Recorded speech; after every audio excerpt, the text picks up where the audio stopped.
बिस्मिल्लाहिर्रहमानिर्रहीम। अस्सलाम वालेकुम। आज के जो टॉपिक हमने डिस्कस करना है वो है तो व्हीटस्टोन ब्रिज। लेकिन इससे पहले ये है कि हम लोगों ने जो लास्ट लेक्चर में पढ़ा था पोटेंशियोमीटर और एसी ब्रिज, तो सिमिलर टू दैट ये टॉपिक भी वैसे का वैसा ही है। इसमें हम लोगों ने सबसे पहले अननोन रेजिस्टेंस को फाइंड करना है। बेसिकली ये जो यूज़ होता है ये हमारे पास होता है मीडियम रेजिस्टेंस को फाइंड करने के लिए हम लोग इसको यूज़ करते हैं। अब मीडियम रेजिस्टेंस या हाई रेजिस्टेंस लेक्चर को स्टार्ट करने से पहले व्हीटस्टोन ब्रिज, मीडियम रेजिस्टेंस या हाई रेजिस्टेंस की बात करें या लो रेजिस्टेंस की बात करें, तो जब हमारे पास कोई भी रेजिस्टर हमारे पास मेगा ओम्स से अबव होता है तो वो हमारे पास क्या कहलाता होता है, हाई रेजिस्टर कहलाता है, रेजिस्टेंस कहलाती है या रेजिस्टर कहलाता है। जब उसकी वैल्यू हमारे पास लोअर देन मेगा ओम हो वो हमारे पास क्या कहलाता है, हमारे पास वो कहलाता है जी मीडियम रेजिस्टेंस। और अगर जब हम बिलो देन 1 ओम से जब हम लोग छोटे रेजिस्टर की बात करते हैं या रेजिस्टेंस की बात करते हैं तो वो हमारे पास किस कैटेगरी में आता है, लो रेजिस्टेंस की कैटेगरी में आता है। ठीक है, व्हीटस्टोन ब्रिज बेसिकली हम लोग इसको यूज़ करते हैं जी अननोन रेजिस्टेंस को फाइंड करने के लिए। ठीक है, और it is use to find medium resistance. तो मीडियम रेजिस्टेंस का मतलब क्या होगा कि जिसकी रेजिस्टेंस आप लोगों के पास क्या होगी, 1 मेगा ओम से आप लोगों के पास क्या होगी, कम होगी। ठीक है, अब अगर इस सर्किट को देखें तो इससे घबराना आप लोगों को बिल्कुल भी नहीं है, इंतहाई ज़्यादा सिंपल सर्किट है। मैं आप लोगों को कोशिश करूँगा कि एक एक स्टेप आप लोगों को बताऊँ ताकि आप लोगों को आसानी से इंशाल्लाह ये समझ आ जाए। देखें, सबसे पहले बात करते हैं तो पॉइंट्स की बात करते हैं। देखिए, ये ए पॉइंट है, ये आप लोगों के पास बी पॉइंट है, ये आप लोगों के पास सी पॉइंट है, ये आप लोगों के पास डी पॉइंट है। ठीक है, आप लोगों को याद करवा दूँ, यहाँ पर ये देखें एक बैटरी सोर्स लगे हुए हैं जिसको मैंने ई से डिनोट किया हुआ है। ज़ाहिरी बात है कि जी जब भी हम लोग यहाँ पर वोल्टेज सप्लाई करेंगे तो यहाँ से करंट पास होगा, ए पॉइंट से पास होगा, और वो कहाँ से आएगा, देखें करंट अगर यहाँ से पास होगा तो जाहिर सी बात है वो I1 यहाँ पर भी स्प्लिट होगा, 2 पास उसको मिलेंगे, और I2 भी यहाँ से भी आएगा। ठीक है, ये चीज़, और इसी तरीके से वो फिर यहाँ से करंट, ये सर्कल आप लोगों के पास सर्किट इस तरीके से कंप्लीट होगा। ये ए पॉइंट, ये बी पॉइंट, ये सी पॉइंट और ये डी पॉइंट। ये जो मेरे पास 2 रजिस्टर लगे हुए हैं, देखें ये देखें, एक रजिस्टर ये है, इसका नाम है P, और ये मेरे पास दूसरा रजिस्टर है ये Q। ये मेरे पास क्या है, आप लोगों के पास नॉन रेजिस्टेंस है, हमें इनकी वैल्यूज़ का पता है। ये जो S लगा हुआ है यहाँ पर, ये हमारे पास क्या है, एक वेरिएबल रजिस्टर है, और ये इसकी वैल्यू हम लोगों ने फाइंड, जब इसकी वैल्यू R, और ये हमारे पास क्या है R की वैल्यू हमारे पास अननोन है, ये हम लोगों ने फाइंड करनी है। S हमारे पास क्या है, वेरिएबल रजिस्टर है, उसकी वैल्यू हम लोग वेरी कर सकते हैं, और इसी के वेरिएशन से हम लोग इस R की वैल्यू को फाइंड करेंगे। यहाँ देखें, इस पॉइंट B और D के दरमियान हमारे पास क्या है, एक गैल्वानोमीटर लगा हुआ है। ठीक है, हम लोग बैलेंस कंडीशन, चलें वो आगे आ जाती है तो मैं वहाँ पर बता देता हूँ, लेकिन यहाँ तक इसी को यही समझें कि ये 4 पॉइंट्स हैं, A, B, C, D, B और D के दरमियान आपके पास गैल्वानोमीटर है। ये 4 रजिस्टर हैं, P और Q की वैल्यू हमें पता है, S वेरिएबल रजिस्टर है, और R की वैल्यू हम लोगों ने क्या करनी है, अननोन है, हम लोगों ने ये फाइंड करनी है। ठीक है, देखें, it is use to, Wheatstone bridge किस लिए यूज़ करते हैं, it is use to measure unknown resistance. Unknown resistance कौन सा, इसमें आप लोगों के पास याद रखिएगा R। It is use to find medium resistance. Medium resistance का मतलब वही होगा जो मैंने आपको बता दिया कि जी उसकी मेगा ओम से उसकी वैल्यू क्या होगी, लेस होगी। हम लोगों ने सबसे पहले इस ब्रिज को ड्रॉ किया, ABCD इसके ब्रिज के पॉइंट्स हैं, और 4 ही इसमें आप लोगों के पास क्या लगे हुए हैं, रजिस्टर। मजीद एक्सप्लेन करते हैं इसको अगली स्लाइड में। तो हमारे पास कहता है कि जी here P and Q are known resistors. अब हम देखते हैं जी इसको डायग्राम को, तो P और Q की वैल्यू हमारे पास पता है, ये हमारे पास क्या कहलाते हैं, नॉन रजिस्टर्स। और and S is variable resistor for which we find R value, and R is unknown. अब अगर इस डायग्राम पे आए तो देखें, S के आप लोगों के पास वेरिएबल रजिस्टर है, R की वैल्यू आप लोगों के पास अननोन है। इस S को ट्यून करने से हमारे पास क्या आ जाएगी, R की वैल्यू हमारे पास आ जाएगी। ठीक है, between B and D is a detector called galvanometer. B और D के दरमियान आप लोगों के पास क्या है, एक गैल्वानोमीटर है। ठीक है, अगर याद हो आप लोगों को तो AC ब्रिज के दरमियान हम लोगों ने यहाँ पर सिंपल इसको D से नोट किया था, और हम लोगों ने कहा था कि जी यहाँ पर डिटेक्टर है। और जब हम लोगों ने AC ब्रिज को ही डिस्कस किया था तो हमारे पास इम्पीडेंसेस थी Z1, Z2, Z3, Z4। अगर आप लोगों को याद हो, नहीं याद तो काइंडली वो पिछला लेक्चर इससे रिव्यू कर लें। ठीक है, उसके बाद यहाँ पर एक बात करना चाह रहा है, ये मैं आपको स्टार्ट में बताना चाह रहा था, लेकिन चलें मैं अभी आपको बताता हूँ।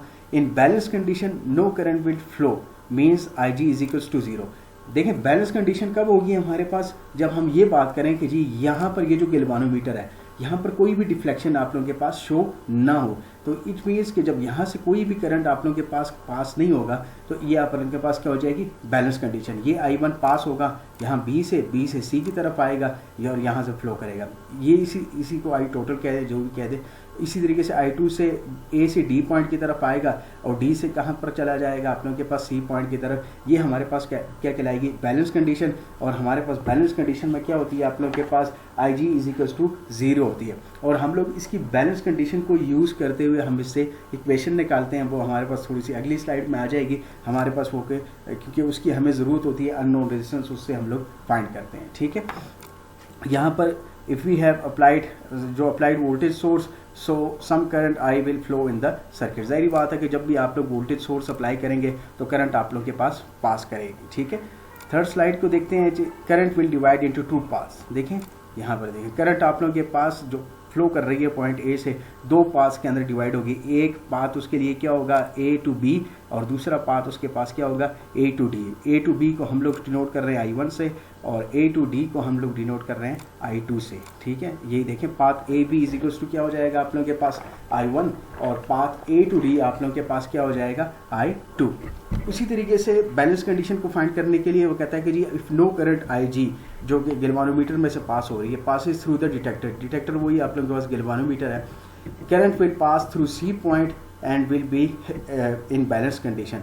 तो वो ये कह रहा है कि अगर आप लोगों के पास देखें यहाँ से A से B की तरफ आ रहा है और B से आप लोगों के पास इस गैल्वानोमीटर में से कोई करंट पास नहीं कर रहा, मतलब IG = 0 है, तो B से करंट किस तरफ फ्लो करना शुरू कर देगा, C की तरफ। और ये हमारे पास क्या कहलाती होती है, देखिए C पॉइंट की तरफ, और ये हमारे पास क्या कहलाती होती है, बैलेंस कंडीशन कहलाती होती है। ठीक है, बैलेंस कंडीशन का मतलब यही होगा कि आप लोगों के पास जितना भी करंट है, देखें जितना भी करंट है वो आप लोगों के पास I1 B तक आ रहा है, B से C तक आ रहा है, इसी तरीके से I2 D तक आ रहा है और D से आप लोग के पास किस पे आ रहा है, C पे आ रहा है। ये हमारे पास क्या होती है, बैलेंस कंडीशन होती है। अगर ये अनबैलेंस कंडीशन होगी तो याद रखिएगा इस गैल्वानोमीटर पे हमारे पास सर्टेन डिफ्लेक्शन होगी, आइदर साइड पे हो जाएगी। ठीक है, अगर बैलेंस कंडीशन है तो हम उसमें हमारे पास क्या हो जाएगा, आप लोग याद रखिएगा PS = क्या हो जाएगा RQ। ये हमारे पास बैलेंस कंडीशन की इक्वेशन है और ये आप लोगों को याद करनी है। और ये हमारे पास बार बार इस व्हीटस्टोन ब्रिज में, आगे कैल्विन ब्रिज में, मैक्सवेल ब्रिज में, जितनी भी ब्रिजेस हैं उसमें ऑलमोस्ट तकरीबन ये यूज़ होती है। तो बैलेंस कंडीशन क्या है, PS = RQ। अब अगर मैं इसको इक्वल रेशो की टर्म्स में लिखूँ तो R के लिए जो अननोन रेजिस्टेंस है ये देखिए ये P और ये Q या S या R ये सारे के सारे रेजिस्टर्स के नेम हैं। तो उसी तरीके से आप लोगों को बता रहा है कि जी इसको अगर हम लोग R के लिए सॉल्व करते हैं तो R के लिए क्या हो जाएगा आप लोगों के पास P/Q और × S, ये हमारे पास इस तरीके से आ जाएगा। तो सर्किट हमारे पास सिंप्लीफाई हो जाएगा। हम इसको फर्दर सॉल्व करते हैं थेवेनिन थ्योरम के अकॉर्डिंग। ठीक है, थेवेनिन थ्योरम में हमारे पास क्या है, V थेवेनिन = क्या हो जाएगा आप लोगों के पास VD - VB। जब हम लोग फ्लो करेंगे, अपने करंट की बात कर रहे हैं कि जी D से B तक हमारे पास अगर इसमें करंट फ्लो कर रहा है, ठीक है, पहले तो बैलेंस कंडीशन थी। अब अगर हम कहते हैं कि सर्टेन इसमें से करंट पास कर रहा है तो जाहिर बात है फिर यहाँ डिफ्लेक्शन होगी। आप लोग B से D भी आ सकते हैं और D से D भी जा सकते हैं। मैंने यहाँ पर ये कहा है कि जी मैं D से B की तरफ जा रहा हूँ, तो उसके लिए मेरे पास V थेवेनिन की इक्वेशन क्या आ जाएगी, VD - VB। तो पैरेलल की टर्म्स में उसको लिख देंगे V, इसी तरीके से आ जाएगा। D के लिए लिखते हैं तो D के लिए क्या आ जाएगा, Q/P + Q। ठीक है, अगर D के लिए लिखते हैं इसको तो उसके लिए क्या आ जाएगा, Q/P + Q। और इसी तरीके से अगर इसको मैं S के लिए लिखता हूँ तो S के लिए क्या हो जाएगा, S/S + R। ये आप लोग के पास इक्वेशन इसकी बन जाएगी। V Thevenin = VD - VB। V = क्या आ जाएगा, इक्वल्स क्या आ जाएगा, V कॉमन ले लेंगे, Q/P + Q - S / S + R। जब इसको एलसीएम लेंगे तो इसमें इक्वेशन जो आप लोगों के पास बनेगी वो मैंने यहाँ आप लोगों की सिंप्लीफिकेशन के लिए क्या लिखती है, देखें ये क्या हो जाएगा, QS हो जाएगा आप लोगों के पास, ये क्या हो जाएगा प्लस RQ हो जाएगा आप लोगों के पास, ये RQ है। ठीक है, ये फिर ये क्या हो जाएगा माइनस, ये क्या आ जाएगा PS आ जाएगा इसी तरीके से, और -QS आ जाएगा। तो +QS और -QS ये आपस में कैंसिल हो जाएंगे। ऊपर क्या आपके पास रह जाएगा, RQ - PS। उसी तरीके से V थेवेनिन लिखते हैं कि V और RQ - PS / P + Q और R + S या S + R जो भी लिखते हैं कोई मसला नहीं है। ठीक है, अब R थेवेनिन की बात कर रहे हैं तो R थेवेनिन भी हम लोग क्या कहाँ से कहाँ तक गए हैं, D से B की तरफ। R थेवेनिन भी हमारे पास क्या है, D से B की तरफ। तो इसके लिए इक्वेशन क्या आ जाएगी आप लोगों के पास, PQ / P + Q plus R S divide by R plus S. ये इसकी थेवेनिन थ्योरम जैसे इस पर अप्लाई करेंगे तो ये इक्वेशन इसकी आ जाएंगे। तो हमारे पास ये सर्किट सिंप्लीफाई हो चुका है यहाँ पर। How much current flows through the galvanometer, जाहिर बात है देखें मैंने ये इक्वेशंस जो लिखी हैं इसका मतलब ये था कि जब हमारे पास करंट गिल्वानोमीटर में से पास हो रहा है from point D to B, तो उसके लिए हमारे पास जो इक्वेशन बनती है वो कहता है कि जी कितना करंट इसमें से आप लोगों के पास फ्लो कर रहा है। तो जो हमारा सर्किट बन जाता है इसके बाद तो वो क्या आप लोगों के पास वी थेवेनिन, ये आर थेवेनिन, आई जी जो आप लोगों के पास गिल्वानोमीटर में से करंट आप लोगों के पास पास हो रहा है, और आर जी जो गिल्वानोमीटर का आप लोगों के पास इंटरनल रेजिस्टेंस है। तो सर्किट आप लोगों के पास कुछ सिंप्लीफाई होकर ये कंडीशंस आप लोगों के पास इसकी बन जाती हैं। तो हमें ये पता है कि ओम्स लॉ की तरह ये आई इज इक्वल टू क्या होता है अपने के पास वी बाई आर। तो यहाँ पर क्या है आई जी जो गिल्वानोमीटर में से करंट को हम लोग फाइंड करना चाह रहे हैं, इक्वल्स क्या हो जाएगा वी थेवेनिन डिवाइडेड बाय आप लोगों के पास R Thevenin plus R G, क्योंकि रेजिस्टेंस की बात करते हैं तो आर थेवेनिन भी आप लोगों के पास और आर जी जो गिल्वानोमीटर का अपना इंटरनल रेजिस्टेंस है। अभी इस स्लाइड में मैंने ये वी थेवेनिन की वैल्यू फाइंड की थी, ये पूरी की पूरी उठाकर उसी इक्वेशन में लिख देंगे तो आप लोगों के पास इसका सोल्यूशन आ जाएगा। आई जी इज इक्वल्स टू ये वी थेवेनिन की इक्वेशन है, यहाँ तक सारी की सारी वैल्यूज़, और ये उसी तरीके से R Thevenin plus R G आप लोगों के पास आ जाएगा। लास्ट में इसकी एप्लीकेशन देखते हैं। तो देखें इसको हम लोगों ने यूज़ किया अनरोल्ड रेजिस्टेंस को फाइंड करने के लिए, मेजरमेंट के लिए इसको यूज़ किया। दूसरी बात ये है कि ये हमारे पास मीडियम रेजिस्टेंस के लिए यूज़ होता है, ठीक है। वो कहता है कि जी इसको हम लोग, इसकी जो एक ड्रॉबैक है ये हमारे पास है कि हम इसको लो रेजिस्टेंस के लिए नहीं यूज़ कर सकते because of lead resistance. Lead resistance क्या होगा हमारे पास, ये नेक्स्ट लेक्चर में हमारे पास इसमें आ जाएगा, उसमें मैं आपको बता दूंगा, क्योंकि इसमें आप लोगों के पास लीड रेजिस्टेंस है तो उस वजह से वो कहता है कि जी it is added in its resistance. तो उस वो रेजिस्टेंस जब आप लोगों के पास ऐड हो जाती है तो हम इसको डिलीट नहीं कर सकते, एलिमिनेट इसमें से नहीं कर सकते। That's why it is use for medium resistance. याद रखिएगा व्हीटस्टोन ब्रिज हमेशा के लिए आप लोग के पास किसके लिए यूज़ होगा, मीडियम रेजिस्टेंस को फाइंड करने के लिए, अननोन रेजिस्टेंस को फाइंड करने के लिए। लो रेजिस्टेंस के लिए इसलिए नहीं कर सकते क्योंकि इसके अंदर आप लोगों के पास लीड रेजिस्टेंस जो है वो आप लोगों के पास इसमें ऐड हो जाती है और इसको हम लोग फिर एलिमिनेट नहीं कर सकते, और इसलिए हम इसको यूज़ करते हैं मीडियम रेजिस्टेंस के लिए। आप लोगों के ये जो व्हीटस्टोन ब्रिज था ये यहीं तक था, तो उम्मीद करता हूँ इंशाल्लाह इसमें कोई मसला नहीं होगा, अगर हुआ भी तो ऑनलाइन सेशन में इसको डिस्कस कर लेंगे, ठीक है। इसके बाद हम लोग डिस्कस करते हैं केल्विन ब्रिज को। केल्विन ब्रिज को अगर देखा जाए ना इसके स्ट्रक्चर को, ठीक है, अगर मैं ये कह दूं कि जी इस पॉइंट को छोड़ दें, ये जो आप लोग के पास पॉइंट है एम एन ये जो कुछ भी है, तो एज सिमिलर एज जो आप लोगों के पास है व्हीटस्टोन ब्रिज की तरह ही है आप लोगों के पास इसका स्ट्रक्चर है। सिर्फ यहाँ पर थोड़ा सा इसमें डिफरेंस किया हुआ है, वो डिफरेंस हम लोगों ने इसलिए किया हुआ है कि इसको हम लोग यूज़ करते हैं लो रेजिस्टेंस या लो रेजिस्टेंस मेजरमेंट के लिए, आप हम लोग इसको यूज़ करते हैं। तो केल्विन ब्रिज जो आप लोगों के पास है it is an advance model of Wheatstone bridge, in this we measure low resistance measurement. देखें बाकी पॉइंट्स वही हैं आप लोगों के पास, ए बी सी और आप लोगों के पास क्या है डी, पी और क्यू आप लोगों के पास नॉन रेजिस्टेंस है, आर अननोन है आप लोगों के पास, एस उसी तरीके से। यहाँ पर हम लोगों ने इसमें थोड़ी सी डिफ्रेंशिएशन की, मतलब डिफरेंस लाया हुआ है इसके अंदर कि with respect to Wheatstone bridge. इस चीज़ को हम लोग देखते हैं कि जी हमारे पास क्या कहलाता है, ठीक है। अच्छा जी, जिस तरह मैंने आपको कहा ना कि रेजिस्टेंस को हम लोग 3 कैटेगरीज में डिवाइड करते हैं। हाई रेजिस्टेंस क्या होता है आप लोगों के पास, जब हमारे पास वैल्यू क्या होती है greater than mega ohm. Medium resistance कौन सा होता है सॉरी, मीडियम रेजिस्टेंस कौन सा होती है जब हम ये कहते हैं कि जी लोअर देन मेगा ओम, और जो लो रेजिस्टेंस है वो हमारे पास क्या होती है बिलो देन 1 ओम। तो ये हमारे पास रेजिस्टेंस के कुछ टाइप्स है। केल्विन ब्रिज को हम लोग यूज़ करते हैं फॉर फाइंडिंग रेजिस्टेंस बिलो 1 ओम। 1 ओम से थोड़े के लिए मीन्स के लो रेजिस्टेंस की फाइंडिंग के लिए हम लोग किसको यूज़ करते हैं, केल्विन ब्रिज को यूज़ करते हैं।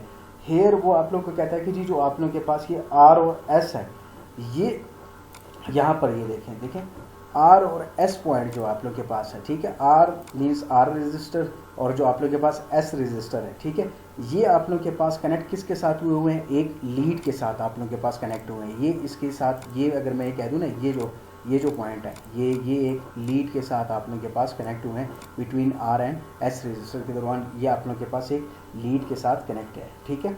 और इसमें जो ये आर है ये हमारे पास क्या कहलाती है, कनेक्टिंग लीड रेजिस्टेंस कहलाती है। ये जो आर हमारे पास है ना, ये हमारे पास क्या कहलाती है, कनेक्टिंग लीड रेजिस्टेंस कहलाती है, ठीक है। और हम लोगों ने क्या करना है कि इसकी रेजिस्टेंस को हम लोगों ने फाइंड करना है। ये कनेक्टिंग जो लीड है ना, इसकी रेजिस्टेंस को हम लोगों ने फाइंड करना है। बाकी अगर इसका स्ट्रक्चर देखें तो सेम है व्हीटस्टोन ब्रिज की तरह, लेकिन ये आर जो आप लोगों के पास है स्मॉल आर, ये हमारे पास क्या है कनेक्टिंग लीड रेजिस्टेंस है। और इसी आर को हम लोगों ने दो जगह पे डिवाइड किया हुआ है। देखें अगर मैं इसको पॉइंट एम कह दूं और इसको एन कह दूं, क्योंकि गिलवालोमीटर की आई जी आप लोगों के पास डिफ्लेक्शन आइदर साइड पे कर सकती है, इस साइड पे भी कर सकती है और इस साइड पे भी कर सकती है। अगर एम से डी तक ले लूँ तो वो मेरे पास क्या है टू पार्ट्स में, अगर इसको ये जो आप लोगों के पास लीड रेजिस्टेंस है इसको अगर मैं डिवाइड कर लूँ तो ये कि आप लोगों के पास R1 और डी से लेकर एन तक आप लोगों के पास क्या हो जाएगा R2 आप लोगों के पास हो जाएगा। ठीक है, इसी को देखते हैं आगे कि हमें क्या कहते हैं कि जी केल्विन ब्रिज को हम लोग यूज़ किस लिए करते हैं, फाइंडिंग रेजिस्टेंस बिलो 1 ओम से लेस रेजिस्टेंस के लिए हम लोग किसको यूज़ करते हैं, केल्विन ब्रिज को।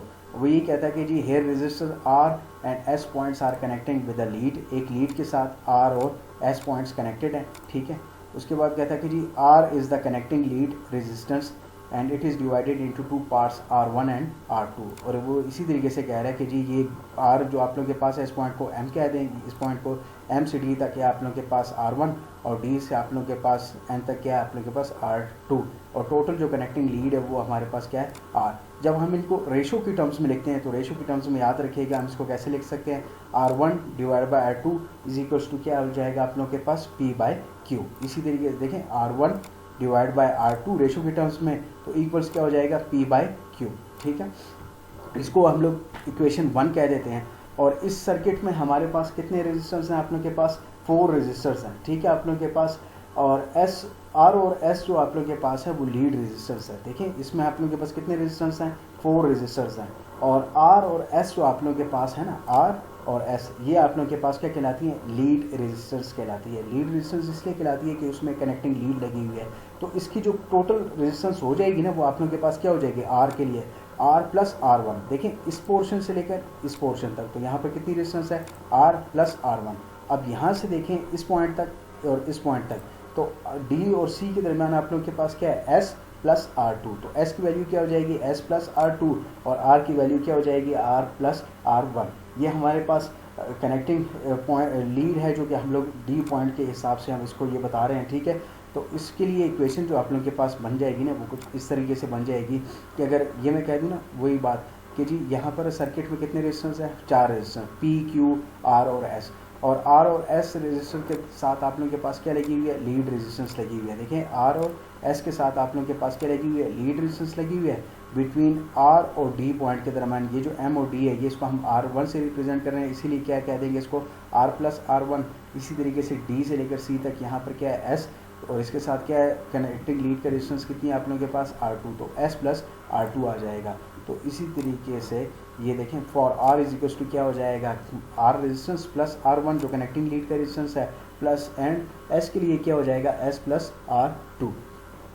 हमने जो लीड कनेक्ट की है एट पॉइंट D कनेक्ट की है, हमें ये पता है एज वी नो। ये देखिए बैलेंस इक्वेशन दोबारा आगे जो मैं आप लोग को उसमें बता रहा था व्हीटस्टोन ब्रिज में, तो P/Q इज इक्वल्स टू क्या हो जाएगा आप लोग के पास R/S। R के लिए जब इस इक्वेशन को लिखेंगे तो हमारे पास क्या हो जाएगा P/Q इंटू S। ठीक है, यहाँ पर हमारे पास कितने देखें R इज इक्वल्स टू क्या हो जाएगा आप लोग के पास P/Q इंटू S। इसके बाद हम इसको क्या लिख सकते हैं, देखें यहाँ पर अगर इसी को मैं कह दूँ तो R की वैल्यू क्या है, R प्लस R1, तो इसकी जगह क्या आ जाएगा R प्लस R1, और S की वैल्यू हमारे पास क्या है S प्लस R2। तो यहाँ पर इसी के वैल्यू पुट कर देंगे, ये इक्वेशन 1 याद रखिएगा, और यहाँ पर क्या हो जाएगा R प्लस R1 इक्वल्स क्या हो जाएगा P/Q S प्लस R2। ठीक है, ये आप लोगों के पास इक्वेशन इसकी बन जाएगी। ठीक है, ये देखें P/Q इज इक्वल्स टू दोबारा इक्वल्स R/S, या R के लिए जब इसको सॉल्व करेंगे तो P/Q इंटू S। R की वैल्यू हमारे पास क्या है, देखें R की वैल्यू क्या है R प्लस R1, S की वैल्यू क्या है S प्लस R2। वो वैल्यूज़ पुट करेंगे और इसको हम लोग क्या कह देंगे, इक्वेशन नंबर 2। और हमारे पास ये दोनों अननोन है, R1 की वैल्यू भी हमें नहीं पता, R2 की वैल्यू भी नहीं पता।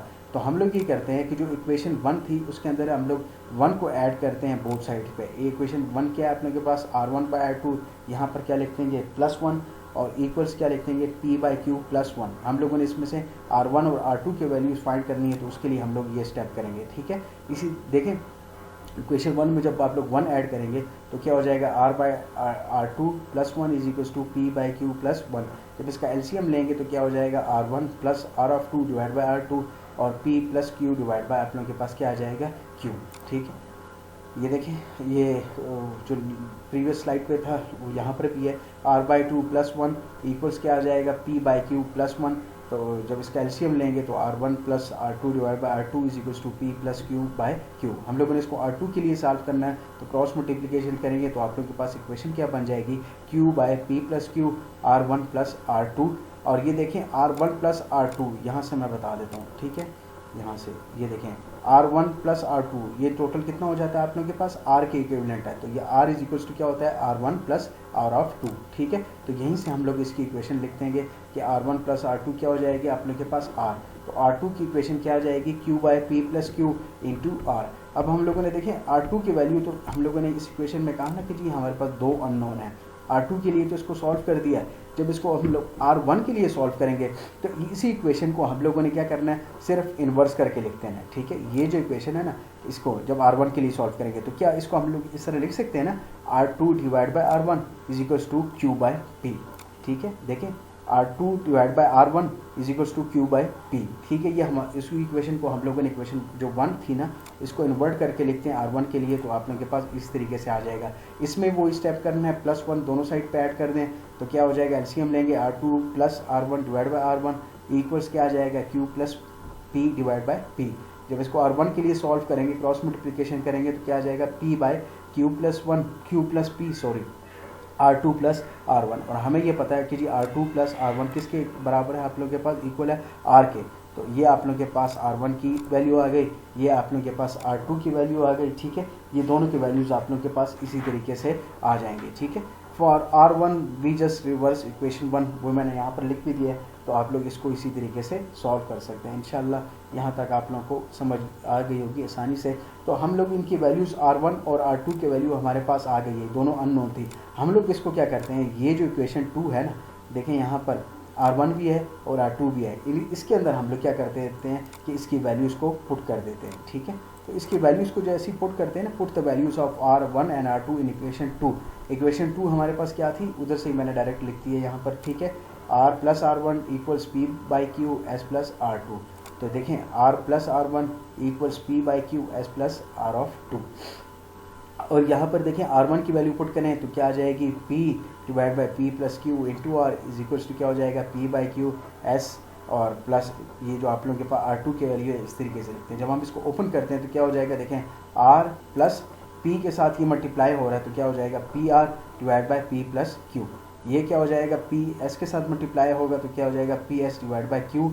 ये पी फिर अंदर जब इसके साथ मल्टीप्लाई होगा तो क्या हो जाएगा आप लोगों के पास, P into Q divide by P plus Q R, और ये इसी के साथ क्यू इसका अपना पी बाई क्यू इधर आ जाएगा आप लोगों के पास। तो कैंसलेशन करते हैं तो क्यू क्यू तो यहीं से कट गया आप लोगों के पास। तो क्या बन जाएगा आप लोगों के पास, R plus P R divide by P plus Q is equals to P S by Q plus P और ये R P R divide by P plus Q. तो ये दोनों बैलेंस हो रहे हैं तो ये दूसरे के साथ कैंसिल आउट हो जाएंगे। तो हमारे पास क्या आ जाएगा आखिर में, देखें R is equals to P by Q, और ये हमारे पास बैलेंस इक्वेशन होती है जो कि हम लोगों ने वेरीफाई कर दी है यहाँ पर। तो आर इज इक्वल्स टू क्या है, अननोन रेजिस्टेंस को हम लोगों ने फाइंड कर दिया, वो क्या है आप लोगों के पास, P by Q into S. तो ये ब्रिजेस का जो टॉपिक था, व्हीटस्टोन ब्रिज, और ये जो आप लोगों के पास था कैल्विन ब्रिज, ये यहीं तक था। और नेक्स्ट लेक्चर में इंशाल्लाह हम इससे आगे देखेंगे, मैक्सवेल ब्रिज को देखेंगे, श्रिंक ब्रिज को हम लोग देखेंगे, इसमें डिस्कस करेंगे, और वेन ब्रिज को इसमें हम लोग ये नेक्स्ट लेक्चर में इसको डिस्कस करेंगे। ठीक है, उम्मीद करता हूँ यहाँ तक आप लोगों को समझ आ गई होगी, और अगर फिर भी कोई मसला हुआ तो इंशाल्लाह ऑनलाइन लेक्चर में इसको डिस्कस कर लेंगे। ठीक है जी, थैंक यू, शुक्रिया, अस्सलाम वालेकुम।